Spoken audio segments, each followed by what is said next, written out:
Isang napakagandang hapon po sa inyong lahat. Narito ko ngayon para sa update ng mga lotto result ng PCSO.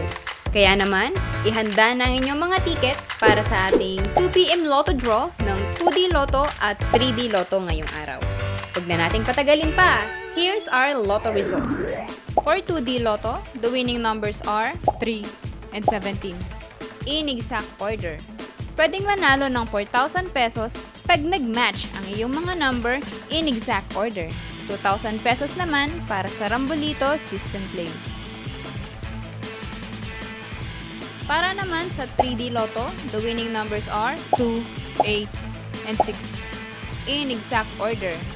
Pwedeng manalo ng 4,500 pesos pag nag-match ang iyong mga number in exact order. 750 to 1,500 pesos naman para sa Rambolito System Play.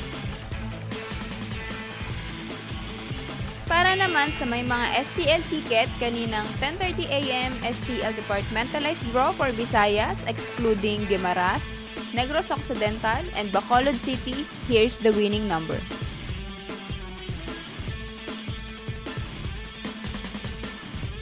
And for 10:30 AM STL Departmentalized Draw for Mindanao excluding Davao City and Zamboanga del Sur, here's the winning number.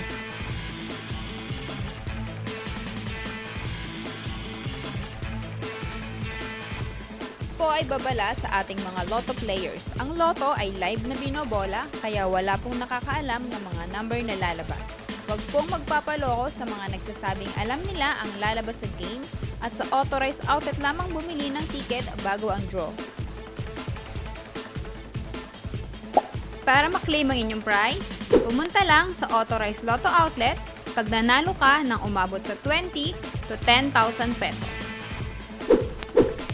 For more than 10,000 to 300,000 ang panalo nyo, sa PCSO branch na pinakamalapit sa inyong lugar, pwedeng i-claim ang prize with 2 valid IDs.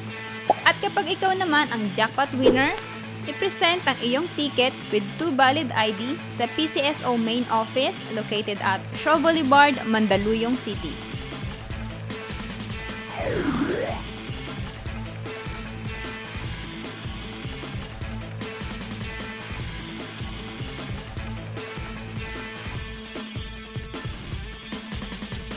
Congratulations po sa lahat ng ating winners at magkita-kita tayo mamayang 5pm draw ng ating 2D Lotto at 3D Lotto. Maraming salamat po.